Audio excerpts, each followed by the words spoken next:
विठ्ठल आवडे प्रेम भाव। मालक या अभंगाद्वारे म्हणतात, मी किती संतांचं वर्णन करू, किती मोठे संत सज्जनांनो।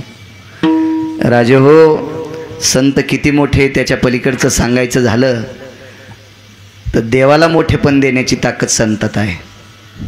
ज्ञानोबाराय, तुकोबाराय, नामदेवराय, चोखोबाराय, नाथ बाबा, सावता महाराज, शेना महाराज, गोरोबा काका, निवृत्तीदादा, सोपानदेव, कबीर महाराज, संत कबीर।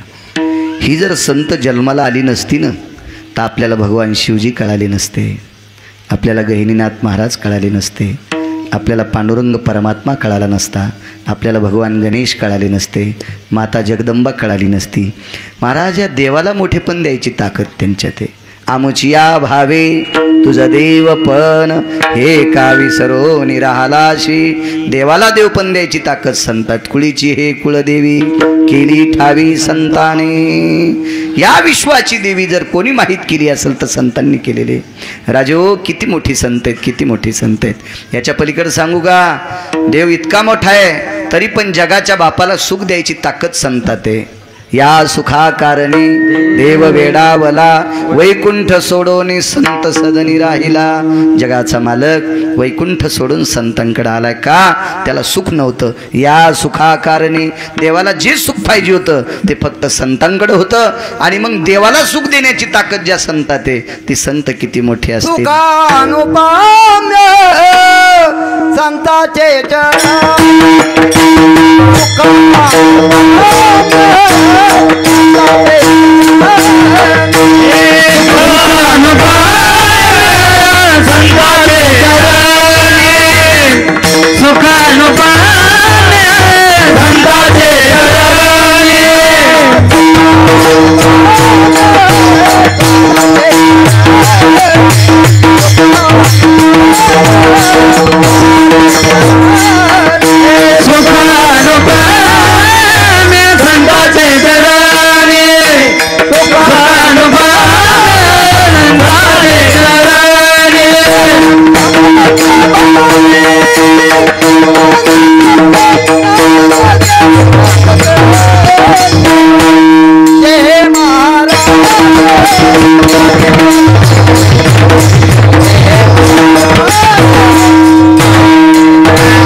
संताची चरणी पाचा असल सुख अनुपम्य, तर ते संतांच्या पायावर आहे। म्हणजे देवालाही सुख देण्याची ताकद संताचे सुख झाले या देवा मनवोनी सेवा करे त्यांची। देवाला सुद्धा सुख संतांनी दिले म्हणून परमेश्वर संतांची सेवा करतो। बार्त्रिक 36 वर्ष कपडे धुतले। दत्त चोपदारी करीतसे निळामणे देव राबे त्यांचे घरी। दत्त चोपदारी करीतसे 36 वर्ष नाथांचे कपडे धुतली, धोत्र धुतली, त्यांच्या पत्नीच्या साड्या धुतल्या, लुगडे धुतली, पाणी भरलं, वाडा झाडा। का? की संतांकडे सुख देवाला प्राप्त झाले। इतकी देव संत मोठी आहेत। आणि त्या संतांचं वर्णन करत असताना निळोबाराय म्हणतात, त्यांची भेटीचे अर्थ ब्रह्मादिका। संतांना पाहण्यासाठी ब्रह्मदेवाला सुद्धा आवडे। का ब्रह्मदेवाला संत आवडतात? कारण ब्रह्मदेवाच्या जीवनात एक चूक घडली होती आणि ती संतांच्यानं घडली नाही। संत पूज्य आहेत, पूज्य सकळ लोका विश्वात आले, याच्याकरता ब्रह्मदेवाला आवडतात। दक्षिणेचा राजा यम, यमाला सुद्धा संत आवडतात। का आवडतात? तुमच्या माझ्यासारखे भंगिरे नेऊन येऊ यम कटाळलाय। तुमच्या माझ्यासारखे जंगाळलेले भंगिरे मळके फळके नेऊन येऊ यम सुद्धा कटाळलाय। यमाला सुद्धा संत आवडतात। यमधर्म वास म्हणजे सानिध्य पाहे नित्य काळ, मने धन्य वेळ भेटते। ज्या वेळेला साधू भेटेल ती वेळ यम लिहून टाकेल। निळामणे सर्व भाग्य चोजविते। संतांच्या सानिध्यात गेलं की सगळं भाग्य उजळतंय। इतकी संतांची ताकद आहे। साधा सोपा सरळ अभंगाचा अर्थ झालं कीर्तन विठाला।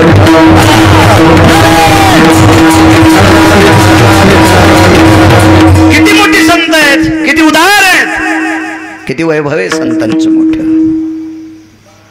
एकदा मारुतीरायांची भेट,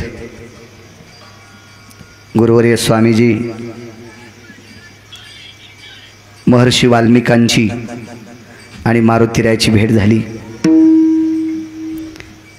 आणि महर्षी वाल्मिकांनी, संत किती मोठे असतात लक्षात ठेवा, किती उदार असतात, संतांचं अंतकरण किती कोमल असते. मारुतीरायाला पाहिल्याबरोबर वाल्मिक ऋषींनी प्रणाम केला. मारुतीराय म्हणजे सामान्य नाही, धर्मानाम पवित्रो धर्म संन्यासो पवित्रा. 19 संन्याशापैकी 1 नंबरचे संन्यासी स्वामीजी तुमच्या क्षेत्रातले मारुतीराय. आणि वारकरी संप्रदायातला विचार केला तर 1 नंबरचे वारकरी. येऊनी जन्मला मरकट तो वैष्णवा माझी अतिश्रेष्ठ, हनुमंत मनावया कनिष्ठ ऐसा पापिष्ट कोण आहे. पैठणच्या मालकांनी सांगावा, मारुतीराय वारकऱ्यातले अतिश्रेष्ठ आहेत. मारुतीरायाला पाहिल्याबरोबर महर्षी वाल्मिकांनी साष्टांग प्रणिपात केला. मारुतीरायांनी सुद्धा महर्षी वाल्मिकांना प्रणाम केला. मारुतीराय नामधारकाला नमस्कार करत होते. ज्यानं भगवंताचं भजन केलं, या बापू इकून वरे, या भागातून या वरे, या वरे. विडाला विडाला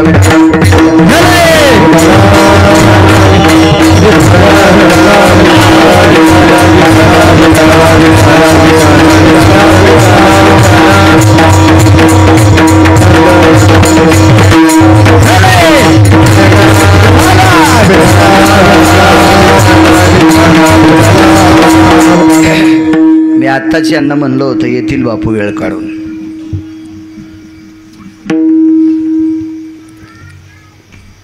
मी ज्या वेळेला आश्रमावर गेलो,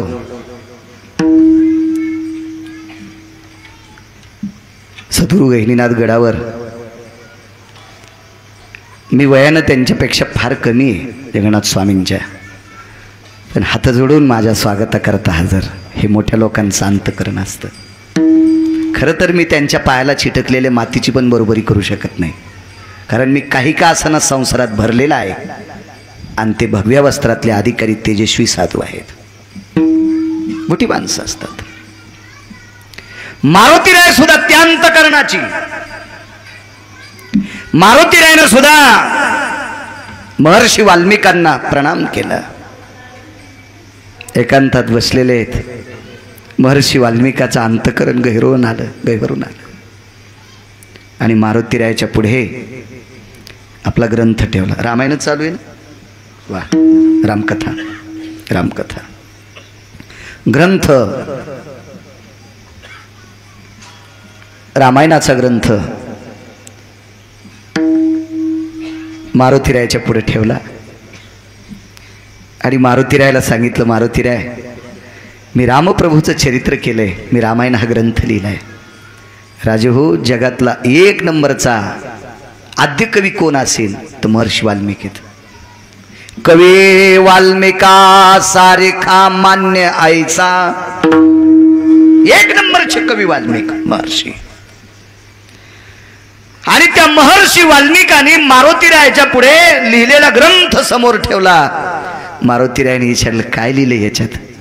तुम्ही ज्या देवाचं भजन करतात त्याचं चरित्र आहे. मारुतीरायाला कोण आवडत होतं? रामागड्याची आवडी मोठी, मनोन लंके पेन रे. मारुतीरायाला रामप्रभू आवडायचे. आणि त्या रामप्रभूचं चरित्र लिहिलं असं म्हणल्याबरोबर महर्षी वाल्मिकांनी समोर टेकलेला ग्रंथ मारुतीराय छातीला लावतात, डोक्याला लावतात. तो ग्रंथ डोक्यावर घेतला आणि मारुतीराय नाचू लागले. श्रीराम राम जय जय राम, श्रीराम जय राम जय जय राम, राम राम जय जय राम, श्रीराम राम जय जय राम, राम राम जय जय राम, श्रीराम श्रीराम जय जय राम, श्रीराम राम जय जय राम, श्रीराम राम जय जय राम. मारुतीराय नाचू लागले. वाल्मिकांनी विचारलं, पूज्य श्री मारुतीराय, आपण ग्रंथ वाचायच्या आधीच छातीला लावून, डोक्याला लावून, डोक्यावर घेऊन नाचलात. मारुतीरायानं सांगितलं ज्या ग्रंथात राम आहे तेच ग्रंथ माझ्या छातीत आहे. ज्याच्यात राम नाही मी त्याला मोजितच नाही. ज्याच्यात राम नाही त्याला कशातच राम नाही. ज्याच्यातला राम गेला त्याला राम नाम सत हे मेल खजित हे. त्याला मळ्यात नेऊन फुकून देत असते राम गेला याच्यातला की. हो बसू द्या कुठतरी बसू द्या. म्हातार माणूस बसू द्या. राम आहे याच्याकरता डोक्यावर घेऊन नाचतोय. महर्षी वाल्मिक काय त्यांचा महिमा सांगतोय. महर्षी वाल्मिकानं सांगितलं मारुतीराय हा ग्रंथ विश्वात पूज्य होईल का. पृथ्वीवर जेवढे देश आहेत त्या सर्व देशात हा ग्रंथ पूज्य होईल का. मारुतीरायने सांगितलं मी वाचल्याशिवाय सांगत नाही. एक कीर्तनकार एका तुमच्यासारख्या माणसाला म्हणाला महाराज माझं कीर्तन फारच छान असते. तर तुमच्यासारखे महाराज म्हणले ऐकल्यावर सांगल. तर त्याच्यात 25% गाणेच होते. मग यांच्यासारखे महाराज त्या कीर्तनकाराला म्हणले बापू तुला चांगलं म्हणावा तर लोक मला नाव ठेवतील आणि तुला वाईट म्हणावा तर तिकूनही मला नाव ठेवतील. तुझ्या कीर्तनाला का चांगलं का वाईट म्हणायची माही काही ताकद नाही. तू एखाद्या लय पैशान मस्तळलेल्या माणसाकडे जाय ते तुला चांगलं का वाईट ते सांगेल. ज्याच्याकडे पैशाचा जोर झाला का ती लोक संप्रदायात बट्ट्याबोळ करतात. एक जण म्हणला महाराज कीर्तन लय झकास करा. म्हणलं तुझ्या बायकोची साडी नेसून नाचतो चुंबळ्या. कीर्तन हा झकास विषय असतो का नालाय का. कीर्तन हा बोधावर आरूढ विषय असतो. विठाला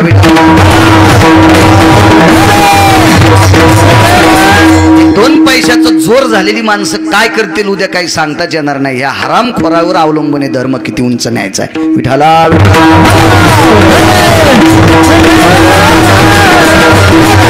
महाराज किती विद्वान आहेत वाल्मिक. ग्रंथाला मार्क देण्यासाठी मारुतीरायाकडे ग्रंथ टेकला स्वामीजी. बापू तो ग्रंथ मारुतीरायाकडे दिला आणि मारुतीरायाने ग्रंथ वाचिला. आनंद वाटला. महर्षी वाल्मिकांना सांगितलं वाल्मिक मुनीश्री वाल्मिक महर्षी वाल्मिक फार सुंदर ग्रंथ केला. उत्तर समुद्राच्या ठिकाणी मारुतीरायाने चुकून बोललो त्या समुद्राचं वेगळं नाव आहे मला आठवत नाही. पुन्हा कधी योग आला तर सांगेल. चुकीचं सांगता कामा नये. विद्वान माणसाने जर तपासलं तर म्हणतील बाळू महाराज खोटारडे आहे. त्याच्यामुळं मला स्मरणात येत नाही. जर शेवटपर्यंत आलं तर सांगून मी टाकेल. फार दिवसापूर्वी वाचनात गेले. 7 समुद्रापैकी एका समुद्रावर मारुतीरायाने महर्षी वाल्मिकांना दिलं.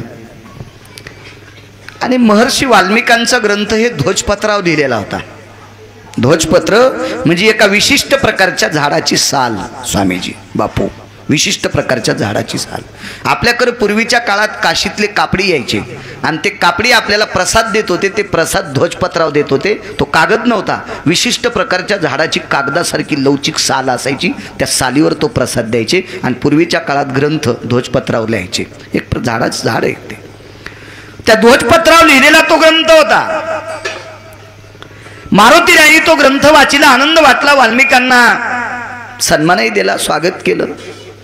पण मारुतीरायांनी महर्षी वाल्मिकांना 7 समुद्रापैकी एका समुद्रावर नेलं आणि त्या समुद्राच्या कडेला फार मोठे विस्तीर्ण पाषाण होते. टोळ होते.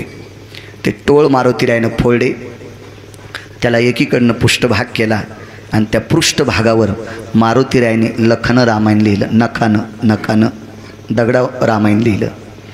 आणि मारुतीरायानं सांगितलं महर्षी वाल्मिक तुम्ही माझ्या प्रभूचे भक्त आहात.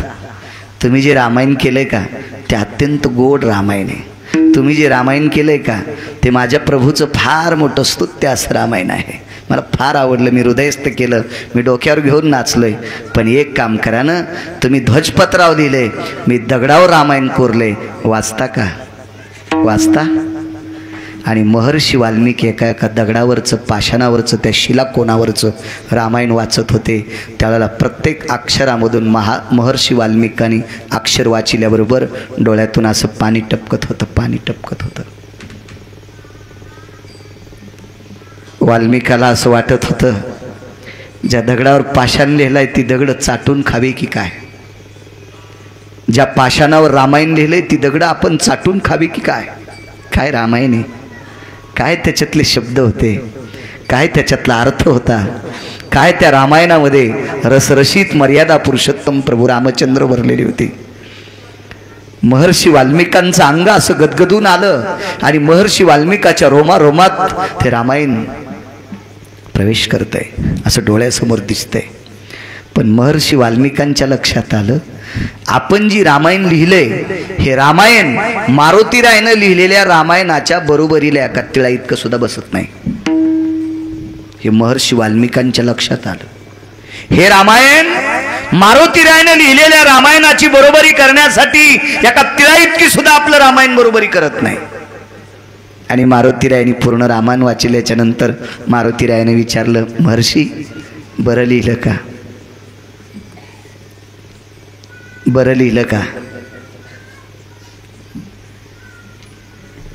महर्षी वाल्मिकांनी सांगितलं, मला या विश्वातला आद्य कवी म्हणून पदवी आहे, या विश्वातला आद्य कवी, एक नंबरचा कवी म्हणून पदवी आहे. मला समाजानं विश्वानं दिलेल्या या कवीच्या पदवीनंतर मी एक बहाल करतो की तुमच्या रामायणाची प्रशंसा करण्याची लायकी माझ्यात नाही. इतकं गोड रामायण आहे. हे महर्षी वाल्मिकांचं वाक्य आहे. येतो म्हणाले. निघाल्याच्या नंतर मारुतीरायने विचारलं, महर्षी वाल्मिक आपण थोडं जड अंतकरणाने माझा निरोप घेऊन चालता?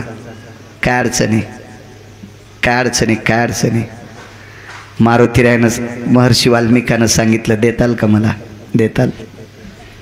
मारुतीरायने हृदयाशी घेतलं आणि पाठीवर एक थाप टाकली, आलिंगन सोडून दिलं आणि महर्षी वाल्मिकाच्या हातावर हात टाकला.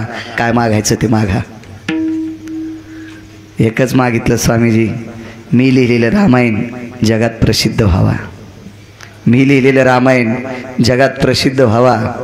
मारुतीरायने सांगितलं, काय हरकत नाही, शब्द दिलाय तो खरा करील. पण महर्षी वाल्मिकाच्या पक्क लक्षात होतं, ज्या दगडावर रामायण कोरले हे दगडं जर बाकीच्या लोकांनी याच्यावरलं रामायण पाहिलं तर आपल्या आपण लिहिलेल्या रामायणाला कोणी बघणार नाही. म्हणून मारुतीरायाने वचन दिल्याबरोबर त्या 7 समुद्रापैकी एका समुद्राच्या तीरावर लिहिलेलं रामायण एक एक दगड उचलला आणि सागरात टाकला. मारुतीरायाने टाकलेला दगड बुडत नसतो, मारुतीरायाने टाकलेला दगड बुडत नाही. पण समुद्राला विनंती केली, बाबा अरे मी लिहिलेलं रामायण चंद्र सूर्य येतोपर्यंत तुला आधार देईल. जगात तुझ्यासारखं पाणी विस्तृत, ज्याला आपामपती म्हणतात. आप म्हणजे पाणी आणि पती म्हणजे मालक. तू पाण्याचा मालक होशील, पण माझं रामायण पोटात घे. आणि महर्षी वाल्मिका देखता सर्व रामायण लिहिलेली पाषाण एका सागरात बुडून टाकली आणि वाल्मिकाला सांगितलं, जग प्रसिद्ध होतात. लक्षात ठेवा, संतांचं अंतकरण किती मोठे, काय नाविन्य या संतांकडं. माझ्या मारुतीरायाची कृपा महर्षी वाल्मिकावर झाली. स्वतः केलेलं रामायण सागरात बुडून टाकलं आणि महर्षी वाल्मिकांचं रामायण विश्वात श्रेष्ठ केलं. ही संतांची व्याप्ती आहे. म्हणून मालक पहिल्या कडव्यात म्हणतात, त्यांचा महिमा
संत किती मोठे आहेत. एकदा संत शिरोमणी नामदेवराय यांची सासरवाडी बिदर. बिदरच्या बादशाकडे सरदार होते. त्या सरदाराची कन्या राजाई ही संत शिरोमणी नामदेवरायांची धर्मपत्नी. संक्रांत आली म्हणून संक्रांतीला तिळा तांदळाचे लाडू घेऊन आईने आपल्या मुलीकडे स्वतःच्या मुलाला राजाईच्या भावाला पंढरपूरला पाठिलं. काय त्यांचा महिमा, किती मोठी आहे संत बघा. देवाला राबवतात महाराज, इतकी मोठी संत आहेत. देव त्यांच्या पुढे लोळण घालतो, इतकी मोठी संत आहेत. काय त्यांचा महिमा सांगतोय, किती मोठा महिमा आहे. पंढरपूरला राजाईचे भाऊ आले. मोठ्या घरचं पोरग होतं ते, श्रीमंत घरचं. त्याला झोपायला 5.5 क्विंटल सोन्याचे पैसे किती येते? 5.5 क्विंटल सोन्याचे पैसे किती येते? तितकं त्याला महाल होता झोपायला. गोळ्या संपल्या नाही माझ्या, मी गांजा वडीत नाही, डोकं मग दुखत नाही. 4 फेब्रुवारी 2019ला अपघात झाला. बॉयलजेनला क्रॅक म्हणून बसून कीर्तन करावं लागते. डोक्यावर काही माझ्या परिणाम नाही, मी डोक्यावर आदळलो नाही, काही नाही. डोकं माझं खराब झालेलं नाही, स्मरणात राहते माझ्या. हो, वाचून सांगतोय, वाचून. एवढ्या श्रीमंत वैभवातलं पोरग बहिणीच्या घरी आलंय. आणि बहिणीची तर आला 3 झोपडे. 3 झोपडे, 3 झोपडे होते. 3 झोपडं कळतं ना, 3 झोपडे कोठे होते. 3 बहिणीच्या सोबत आपल्या मेहण्यासोबत जेवण केलं. जेवायला खापराचं ताट होतं, मातीचं ताट होतं, मातीचं. त्या ताटात बहिणीची तर कण्या खाल्ल्या. त्या ताटात बहिणीची तर कण्या खाल्ल्या. बसलेले तसे देवघरात. तेवढ्या अवकाशात त्या बहिणीनं आपल्या मालकाला विचारलं, राजाईनं आपल्या मालकाला विचारलं, मालक, माझा भाऊ एवढ्या मोठ्या वैभवातला आहे, त्याबद्दल काही नाही, पण बहिणीच्या घरी जशी पदार्थ आहेत तशी त्यानं खाल्ली. तृप्तीचा ढेकर दिला, पिकलेलं पान एक मुखशुद्धी म्हणून खाल्लं. खाली पडलेलं तुळशीचं पान पिकलेलं. कसली बडीशोप, इलायची, सुपारी कशाची आली नामदेवरायकडं? इतकी साधी परिस्थिती. आणि राजाईनं आपल्या पतीला सांगितलं, मालक, धनी, स्वामी, असं नवऱ्याला म्हणतात तुम्ही? कशी येडिंग झाली तुमच्या जिभेला? हा, महादेवाला बेल वाहता, पांडुरंगाला मंजुळा वाहता, आणि नवऱ्याला पप्याचा बाप म्हणता. नाही तुमच्या अंगावर मोठा गोटा पडायचा का एखादा डोंगरावरचा? ऐका गिरगावच्या बाळाचं, नवऱ्याचा आदर करायचा.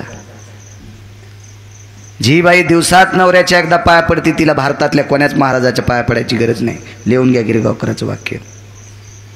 जी दिवसात नवऱ्याच्या 3दा पाया पडते, तिला देवाच्या पण पाया पडायचं नाही. स्वामीजी कीर्तनात सांगणं इतकं सोपं आहे. माईक कॅमेरा चालू आहे, मला विचारणार आहे ना कोणतरी. मी पाहून ग्रंथ करावे कीर्तन. मी ग्रंथ संपदा वाजून कीर्तन करतोय. मी भंगिऱ्याचं ऐकून कधी कीर्तन करणार नाही, चुकून करणार नाही. चुकून अद्याप नाही करणार. कपाळावर जिच्या कुंकू आहे, तिच्या पती इतका देव जगात मोठा कुठलाच नाही तिला. तिच्या नवऱ्यापेक्षा जगात श्रेष्ठ महाराज कोणीच नाही. नवऱ्याच्या पाया पडत नाही ना आमच्या पाया पडती.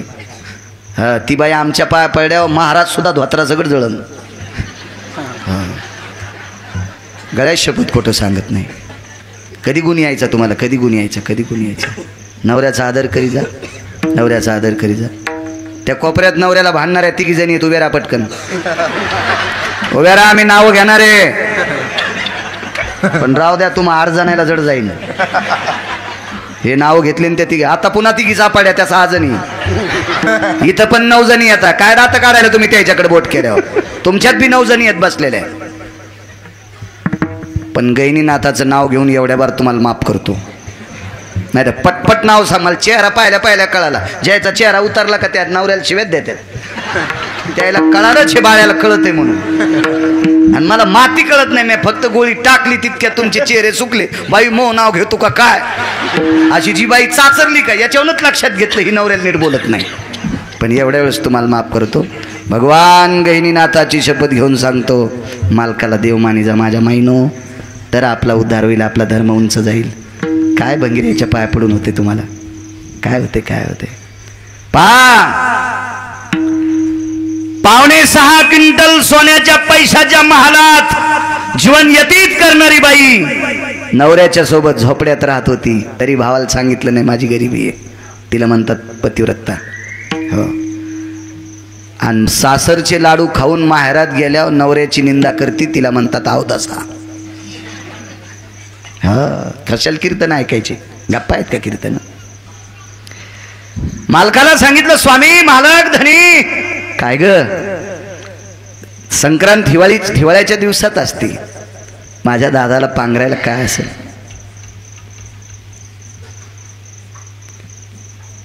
नामदेवानं सांगितलं राजाई माझं गोदड देऊन टाकू, नाही पांघरणार तो. का, तुम्ही मोठे मेवणे आहात.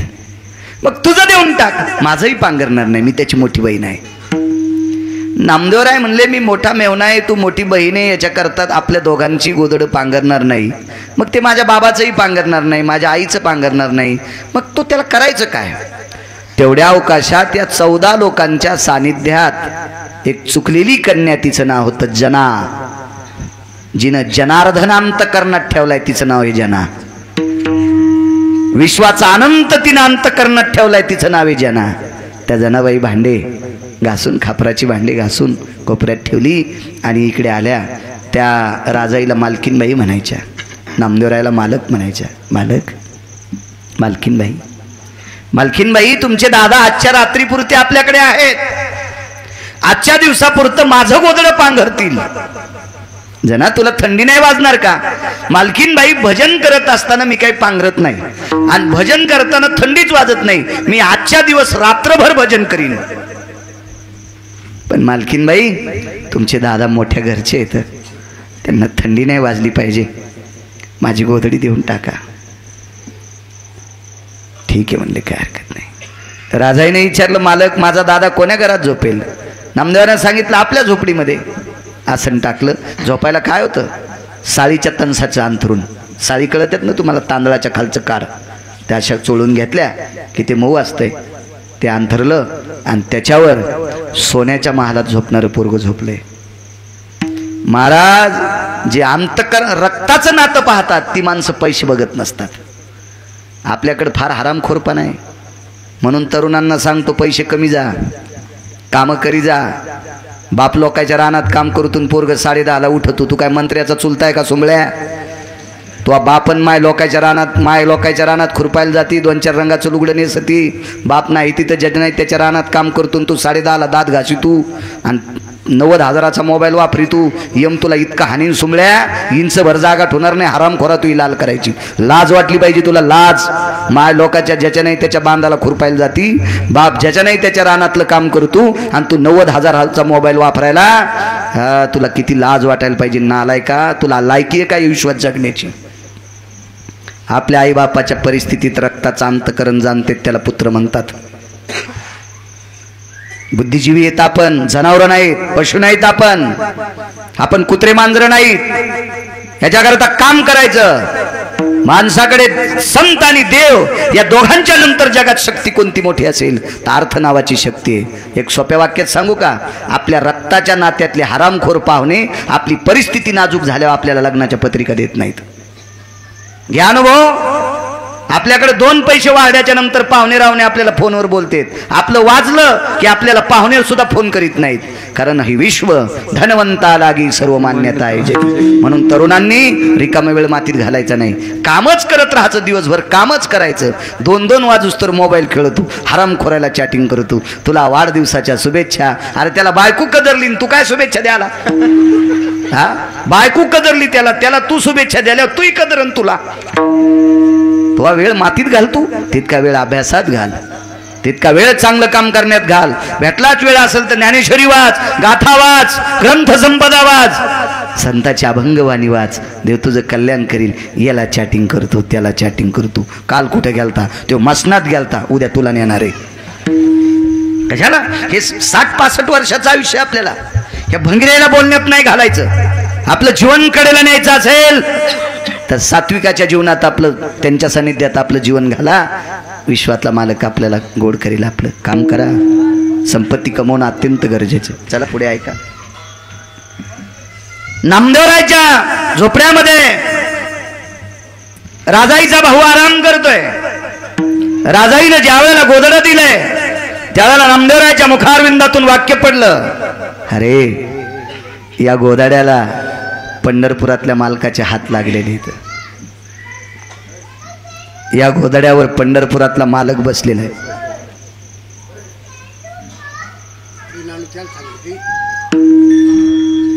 नाही दटू नका बापा, कोणाच तरी लेकरू येते, दटू नका.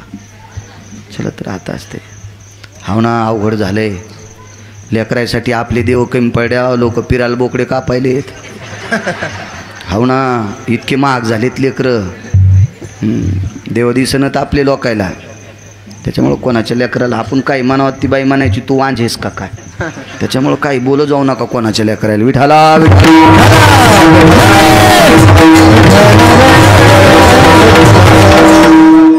काय सांगत होतो नामदेवरायने सांगितलं, अरे या गोदड्यावर पांडुरंग परमात्मा बसायचे. अरे या गोदड्याला जगाच्या मालकाचे हात लागलेले आहेत. अरे हे गोदडं इतकं पवित्र आहे. तुम्हाला एक सांगू सज्जनांनो, 5.25 क्विंटल सोन्याच्या पैशाच्या महालात झोपणारं पोरग, त्यानं विचार केला ज्या गोदड्याला जगाच्या मालकाचा स्पर्श आहे त्या गोदडं आपण अंगावर घ्यायचं नाही, त्यानं छातीवर घेतले. रात्रभर गोदडं छातीवर घेऊन होतं. रात्रभर बहीण उठली, भावाकडे बघितलं, दादा थंडी वाजत नाही.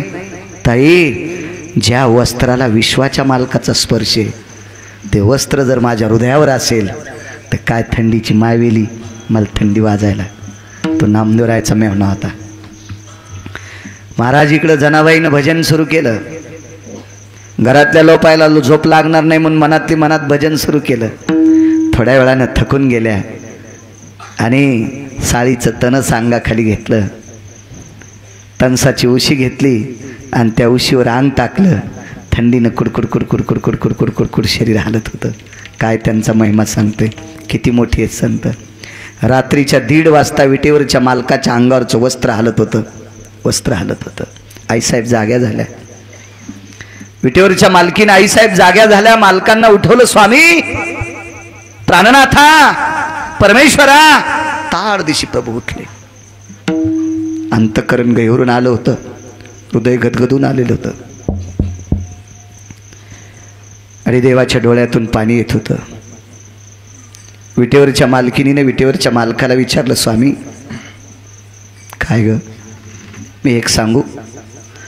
पांडव लाक्षाग्रहात पुरोचन नावाचा व्यक्ती पांडवांना लाक्षाग्रह पेटून पांडव जाळत असताना रात्रीच्या 1:30-2 वाजता तुम्ही उठले, त्यावेळेला तुमच्या अंगाला घाम आलता. मी हे पाहिलं.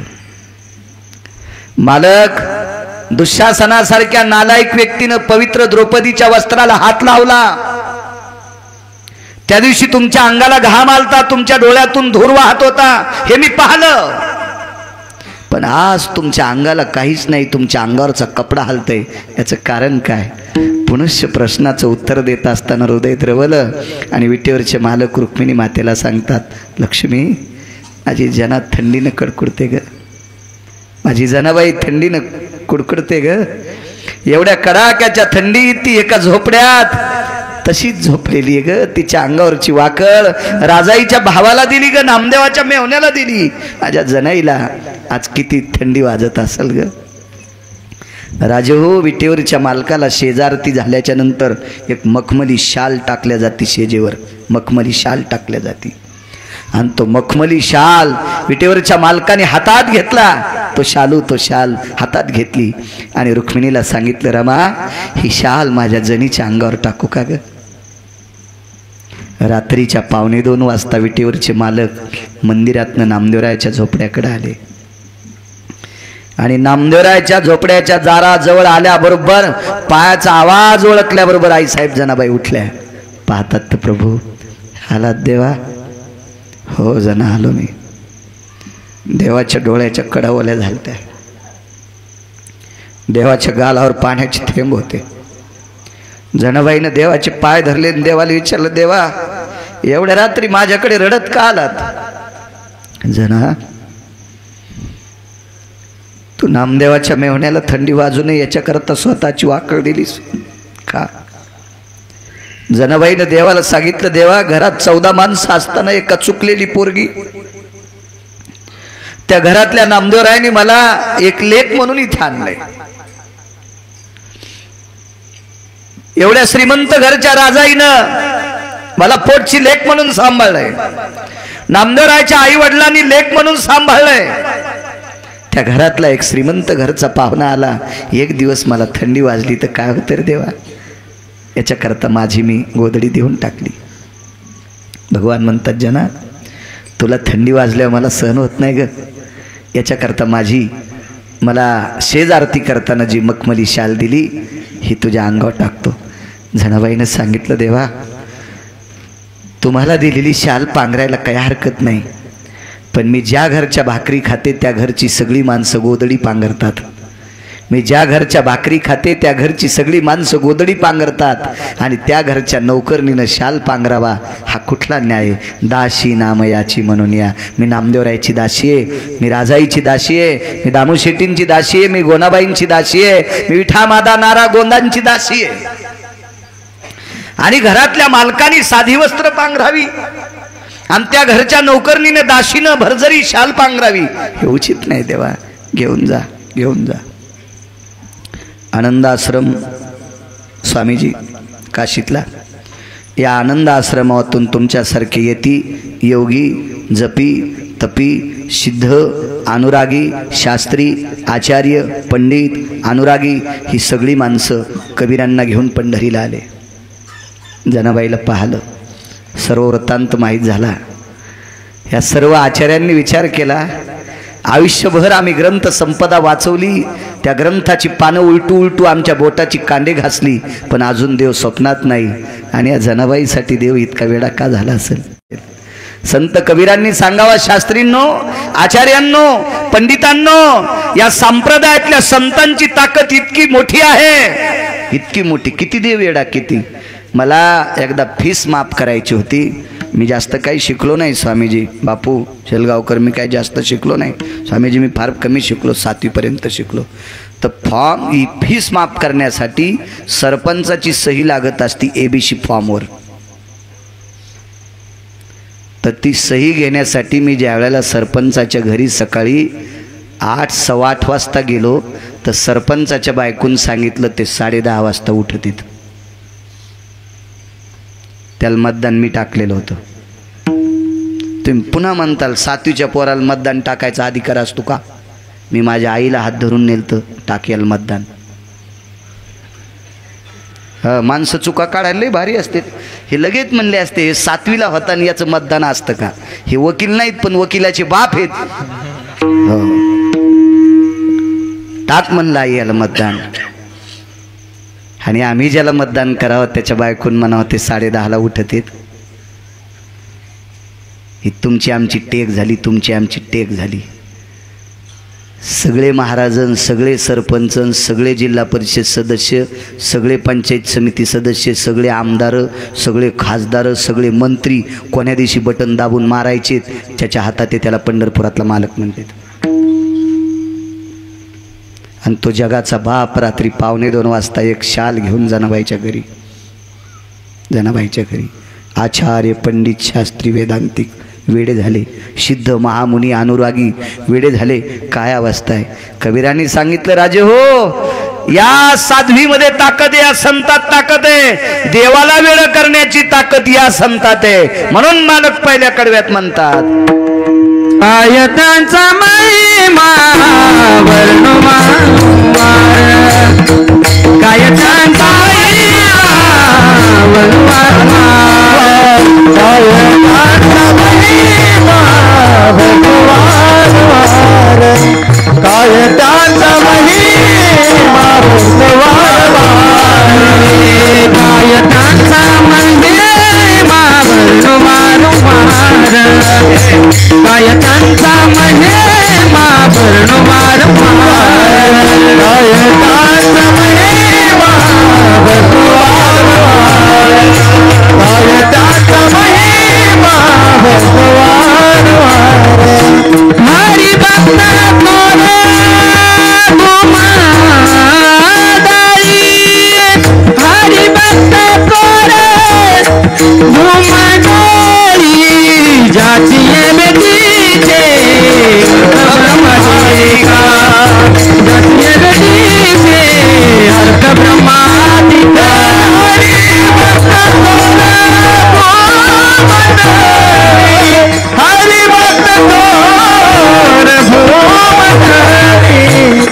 असती संत लोकांकडं. सद्गुरू जगन्नाथ स्वामीजी प्रभू रामचंद्राच्या नगरीत एक तुमच्यासारखे महात्मा जेवायला आले. सद्गुरू गहिनीनाथांसारखे महात्मा जेवायला आले. आणि जेवायला आल्याच्यानंतर 10:30-11 वाजलेले दुपारीचे. पात्र लावलेली आहेत, पाटं टेकली, त्याच्यावर पात्र ठेवली, समाया लावल्या, उदबत्त्या लावल्या, बसायला पाठ, पाठीला पाठ. रामचंद्रांच्या घरचं जेवण आहे, प्रभू रामचंद्रांच्या घरचं जेवण आहे. बसली अशी माणसं जेवायला. आता बसणार आहेत, पाय धुतायत साधू. आणि पाय धुत असताना साधूंनी सहज रामचंद्रांना विचारलं, आपण कोण्या वंशातले? आम्ही सूर्यवंशातले आहोत. द्वापारयुगात चंद्रवंशातला, मागची सगळी राजे सूर्यवंशातली. मी सूर्यवंशातले आहेत. म्हणून राजाच्या सिंहासनावर एकीकडे चंद्र आणि एकीकडे सूर्य असतो. सिंहासनावर चंद्रवंश आणि सूर्यवंश. जुन्या लोकांच्या, राजा महाराजांच्या सिंहासनाला इथं चंद्र सूर्य असतो. आणि सहज महाराज म्हणले, मग तुम्ही सूर्यवंशातले, कधी तुमच्याकडे सूर्य जेवायला आलाय का? आता भगवान प्रभू रामचंद्राचा अधिकारी इतका होता की यांच्याच कृपेने, तुझी या कृपेने वेदाशी बोलणे, सूर्याशी चालणे तुझ्या वेळे. सूर्याला प्रकाश रामचंद्रांमुळे. रामचंद्र म्हणजे पंढरीतले मालक महाराज. 7वा अवतार, पूर्ण अवतार आहेत. राम आणि कृष्ण हे 2 अवतार पूर्ण आहेत. पूर्ण अवतार रामकृष्ण, दुर्जनाचा येणे करोनी संहार, पूर्ण अवतार रामकृष्ण. ही सगळी सत्ता आहे. पण मर्यादा पुरुषोत्तम एका साधूच्या हातात आहे. बोलीला वाल्मिक तैशेची करीन, वर्तोनी दावीन म्हणे नामा. नामदेवराय सांगतात, वाल्मिकांनी जसं लिहिलंय त्याच्या व्यतिरिक्त काहीच करता येत नाही. वाल्मिकांना लिहिलंच नव्हतं सूर्य जेवायला बोलवायचा. कसं बोलवता येईल? रामचंद्रांचा चेहरा बारीक झाला आणि महाराजांनी विचारलं, का नाराज? काही नाही म्हणे, आम्ही आहे सूर्यवंशातले, पण अजून आमच्याकडे सूर्य कधी आला नाही. आजच्या जेवणात सूर्य जेवायला येईल, एक पात्र शिल्लक लावा. लगेच पात्र लावलं. भगवान रामचंद्र आईला सांगतात, आई ग, ए आई. तरुणांनी वाक्य ऐकलं का? विश्व ज्याच्या ताब्यात आहे त्याला जगाचा बाप म्हणतात. एक सोपी व्याख्या सांगू का माझ्या भाषेत? तुम्हाला आणि मला इथं किती दिवस बसवायचं आणि कोण्या दिवशी मळ्यात नेऊन फुकायचंय, ज्याच्या हातात आहे त्याला जगाचा बाप म्हणतात. तो पण आईला आई म्हणत होता. इथं बसलेल्या तरुणांना एकच सांगेल, दिवसात मायबापाचं एकदा जो को मुलगा दर्शन घेत असेल ना, त्याला भारतातल्या कोण्याच महाराजाच्या पाया पडायची गरज नाही. गळे शपथ खोटं नाही. आणि जो दिवसात आई वडिलाचं 3दा दर्शन घेतो का, त्याला पंढरपूरला सुद्धा जायची गरज नाही. माय बापे केवळ काशी, माय बापे केवळ काशी, माय बाप केवळ काशी, माय बाप केवळ काशी. तेने नदावे तीर्थासी, तेने नदावे तीर्थासी, तेने नदावे तीर्थासी, तेने नदावे तीर्थासी, तेने नदावे तीर्थासी. माय बाप केवळ काशी, तेने नजावे तीर्थासी. सकल तीर्थाची धुरे, जे काजान माता पितरे. 360 तीर्थ सांगितले. पाहता देवळाची पाठ आणि तीर्थे घडती 360. पंढरपुरातल्या मालकाच्या मंदिराची पाठ भिंत पाहिली की 360 तीर्थ घडते. त्याच्यासाठी सायास करावं लागते. पण रोज सकाळी आईचं वडिलाचं दर्शन घेतलं की 360 तीर्थाच्या आंघोळी केल्याचं पुण्य प्राप्त होते. पण मायबापांचा आदर करा. आपल्या आई वडिलाचं दर्शन घेत जा. तुम्हाला काशीला गेल्याचं पुण्य, तुम्हाला पंढरपूरला गेल्याचं पुण्य, तुम्हाला 4 धामला गेल्याचं पुण्य, तुम्हाला 12 ज्योतिर्लिंगाचं दर्शन झाल्याचं पुण्य. आईबापाचा आदर करी जरा जे हो आईबापाचा. आजच्या कीर्तनात आठवड्यात जरी एक मुलगा पाय पडला आपल्या आईच्या आणि बापाच्या, तरी त्याचं पुण्य गिरगाव करायला मिळेल. इथं बसलेल्या जेवढे तरुण आहेत त्याच्यातला एक जरी मुलगा आठवड्यात एकदा मायबापाच्या पाया पडला तर त्याचं पुण्य गिरगाव करायला मिळेल राजे हो. आणि तुम्हाला किती मिळेल हे याचं ब्रह्मदेवाकडे पण तराजू नाही. मायबापासारखं दैवत नाही राजे हो, कुठंच दैवत नाही. भगवान म्हणतात, आई ग, हे आई, हे माय. काय रामचंद्र, आपल्याकडे महात्मा आले, संन्यासी महात्मा आहेत, त्यागी आहेत, अनुरागी, ब्रह्मचारी आहेत, संन्यासी आहेत. त्यांनी सांगितलं आपल्याकडे भगवान सूर्यनारायण जेवायला येणार आहेत. कौशल्या मातेने विचार केला, सूर्य जर आपल्या महालात जेवायला आला तर इतक्या वर येतं घाम निघायला, इतक्या आकाशात वर आहे तर घाम निघायला. महालात जेवायला आला तर महाल जळून जाईल. कौशल्या आईसाहेबांनी रामचंद्राने विचारलं, कोण आणायला जेवायला? म्हणे एक महात्मा आहेत, संन्यासी आहेत, ब्रह्मचारी ते आणायले. बरं ठीक आहे. कौशल्या मातेला माहीत होतं साधून आणलं म्हणल्यावर आता काही भीती नाही, महाराजांनी ताकद असते. आणि मग जेवायला पात्र आता लावली, भात वाढायचा आहे. तेवढ्या अवकाशात रामचंद्रांनी सांगितलं, गुरुवर्य जेवायला बसा, पण एक पात्र शिल्लक लावले, तुम्ही म्हणाले सूर्यनारायण आणतो मी. ए भास्करा, ए दिवाकरा, हे रवी, त्याचेच नाव आहेत, 12 नाव आहेत ना सूर्याला. हे भास्करा ये रे जेवायला.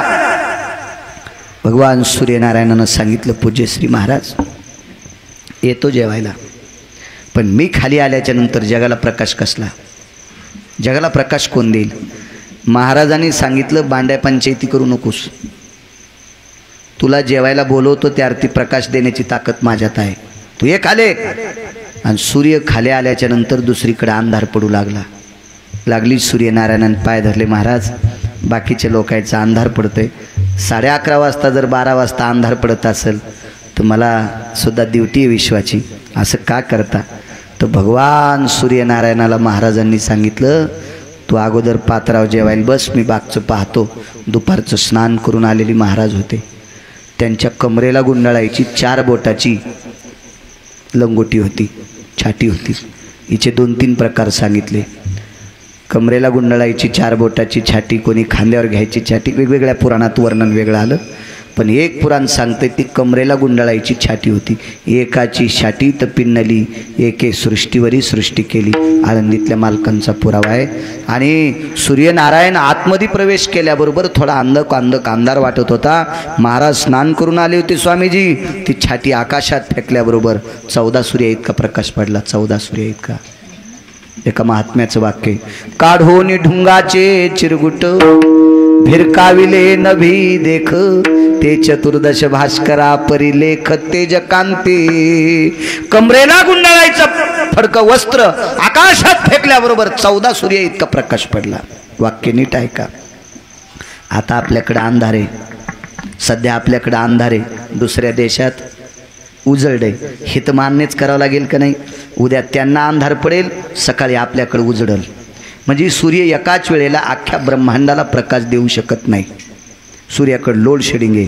पण एका साधूनं स्पर्श केलेला कपडा, एका साधूच्या अंगाला स्पर्श केलेला कपडा आकाशात फेकल्याबरोबर, सद्गुरू गहिनीनाथांसारख्या साधूचा कपडा आकाशात फेकल्याबरोबर एकाच वेळेला 14 सूर्याचा प्रकाश पडला. काढून ढुंगाचे चिरगुट भिरका विलेन भिदेक, ते 14 भास्करा परिलेख.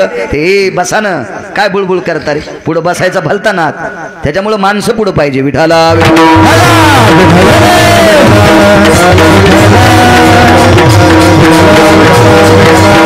एकाच वेळेला अख्ख्या जगात उजळलं. जगात दृष्टांत संपला.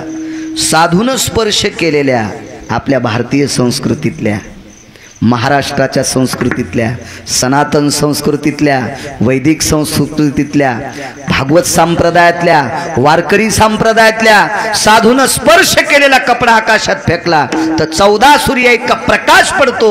इतका साधून स्पर्श केलेल्या कपड्यात ताकद आहे, तर त्या साधूत किती ताकद असेल? म्हणून मालक पहिल्या कडव्यात काही शक्ती आहे संतांमध्ये. नदीच्या पात्रातून एक बेंडूक बाहेर आला. वेळेत कीर्तन सोडतो, तुम्हाला त्रास देणार नाही. 14 मिनिटं राहिला वेळ. माझ्या जीवनातलं पहिलं गाव आहे ज्या कीर्तनातून जास्त लोक उठक बटक करतात. कारण तुम्हाला येते, मोठी माणसं आहेत तुम्ही, मोठं गाव आहे. आपल्याला जेवढा वेळ कीर्तनात बसता येतं तितकाच वेळ बसायचं. कारण गिरगावकर चिल्लर असेल, तुम्ही पैशानं तुमच्या रानात मका कापायला लावता, पण देव नाही तुमच्याकडे येऊ शकत. कीर्तनातला ते 2 तासाचा वेळ म्हणजे देवाचा असतो.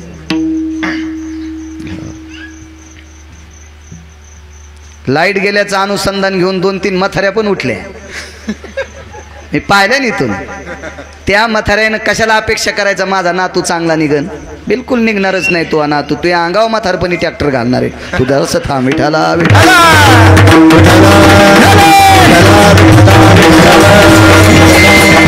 राजो मोठी जशी अनुकरण करत असतात तशी बारकी वागत असतात.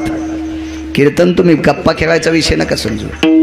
हा, तुम्हाला वाटत असेल एखाद्या कीर्तनकाराने आम्हाला हसून जावा, ते तुम्हालाही नरकात टाकणार आहे, आणि जो हसिणार आहे का तोही नरकाला जाणार आहे, आणि त्याला दक्षिणा देणारा पण नरकाला जाणार आहे. विठाला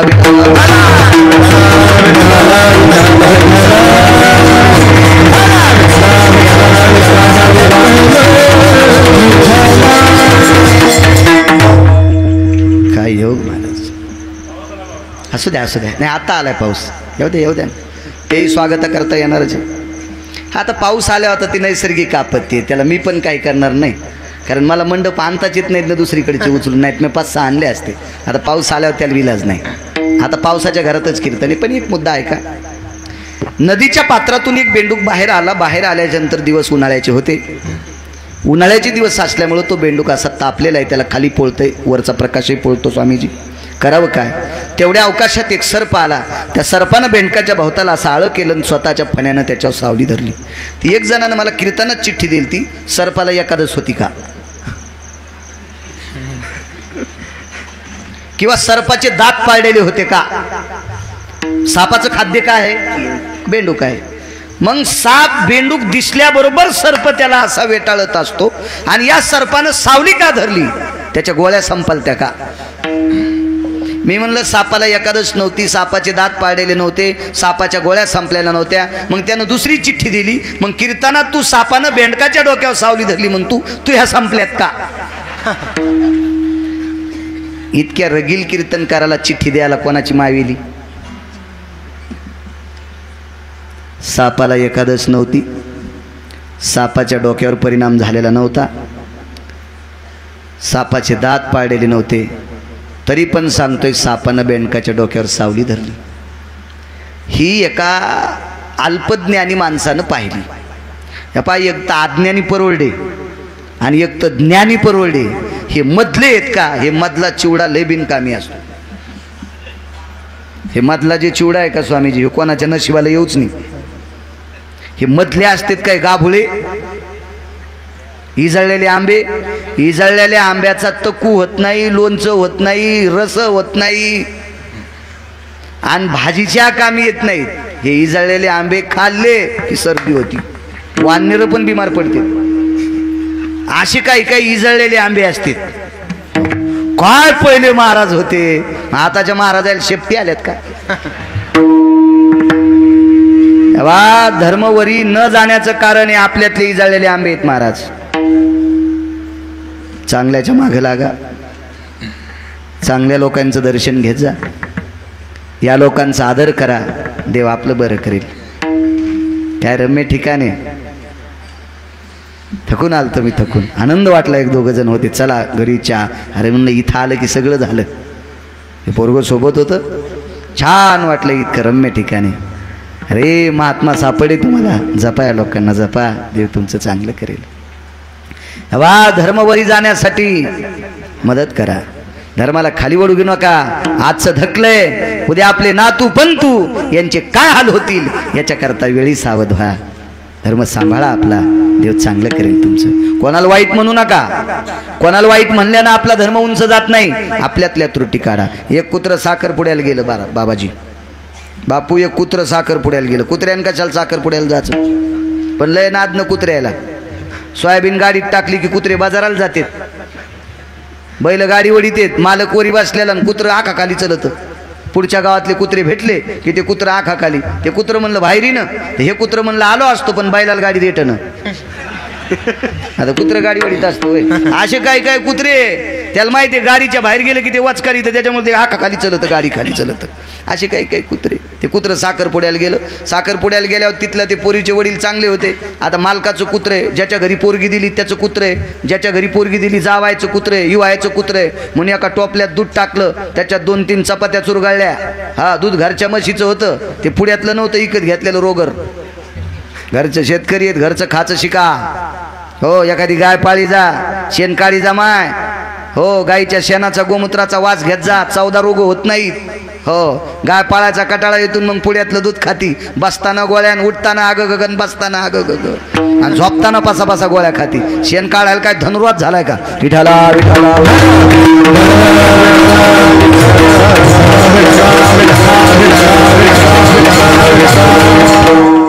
पाळी जाय कधी काय देव चांगलं करीन. गाईचं दूध टाकलं, कुत्र्याला 2 चपात्या, दूध लिटर भर. आता मालकानं सांगितलं, बाब्या त्या पोरीच्या बापानं सांगितलं, व्याही बैलगाड्यानं आलं तर ते साखरपुड्याला धर्म उंच जाण्याला कारणीभूत कोण आहेत, खाली येण्याला कारणीभूत कोण आहेत याच्यावर सांगतोय. आणि सांगितलं आता जाऊ नका, रस्त्यातल्या पाठीवर सातच्या चोर आणतेत, तुम्ही मोठे माणसं आहेत, आजचा मुक्काम करा आणि पहाटे 5 वाजता बैलगाड्या काढा. आता असं म्हणल्याबरोबर पोराचा बाप म्हणला, अरे बापरे आपल्या सगळ्या अंगावर अंगठ्या गिंगट्या ताटगिटे सगळं वराड आपलं मारतील चोट्टे, थांबू. कुत्र्याला सांगितलं, बघ टब्या, त्याचं नाव होतं टब्या, तुला आपलं दार सांभाळायचं काम होतं, तू कशाला आला? टब्याने शेपूट हालेली मालकाला म्हणला निघालो. कुत्र हुशार होतं, कायच्या पोरापेक्षा कुत्रे हुशार येतं. एक जण म्हातारं कीर्तनाला आलं, पोराला म्हणलं, बाब्या कुत्र्याला म्हणलं, ए दरुजा सांभाळ. कुत्रं दरुजातच होतं आणि पोरानं मागचा दरुजा उघडून सोयाबीन निघली. हो, कायचे कुत्र्यापेक्षा पोट्टे हरामखोर. अशा हरामखोर पट्ट्याला कमीण्यापेक्षा देव करा, असे पोट्टे होऊ नका. आणि मग झालं काय, ते कुत्र रस्त्याने निघालं, आलं गावात आल्याबरोबर रक्ताबंबाळ झालं. मालकीनीन पाहिलं, दूध दिलं, बसायला टाकले, त्याला 2 बाय 2ची गादी होती, बसलं.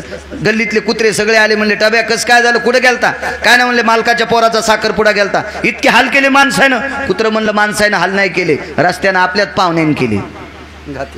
रस्त्यानं कुत्र्याला कोणी तोडलं? त्याच्यात नातेवाईकानं. धर्म तोडणारे आपलीच हरामखोर आहेत. हा, म्हणून आपल्या या आरामखोरापासून सावधान. चला, त्या बेंडकाच्या डोक्यावर सावली धरली 2च मिनिटात. त्या बेंडकाच्या डोक्यावर सावली धरली. एक अज्ञानी म्हणला, असं कसं? म्हणले, पुढे जाऊन पाय. पुढे गेले तर वाघ आणि गाय बसलेली आहे, शुहानी गाय बसलेली आहे, वाघ आणि हरण बसलेला आहे, मुंगूसानी सर्प बसलेला आहे, लांडगा आणि शेळी बसलेली आहे. महाराजाला विचारलं, असं कसं काय? महाराजांनी सांगितलं, बाबा या 16 योजन जमिनीमध्ये वाघ गाईला खात नाही, शिंह हरणाला खात नाही, साप मुंगसाला धरीत नाही, मुंगूस सापाला धरीत नाही, साप बेंडकाला धरीत नाही, साप उंदराला धरीत नाही. का? इथे मुनिश्री शृंगाने तपश्चर्या केली. मुनिश्री शृंग नावाच्या ऋषीने तपश्चर्या केल्यामुळं ती जमीन निर्वैर झाली. इतकी साधू ताकद आहे. काय त्यांचा महिमा वरून वारंवार हरिभक्त थोर भूमंडळी विढवणार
बसा सदूर वहिनीनाथांचा दरबार आहे, भगवान मारुतीरायांचा दरबार आहे, भगवान रयतेचे राजा छत्रपती शिवाजी महाराजांचा दरबार आहे.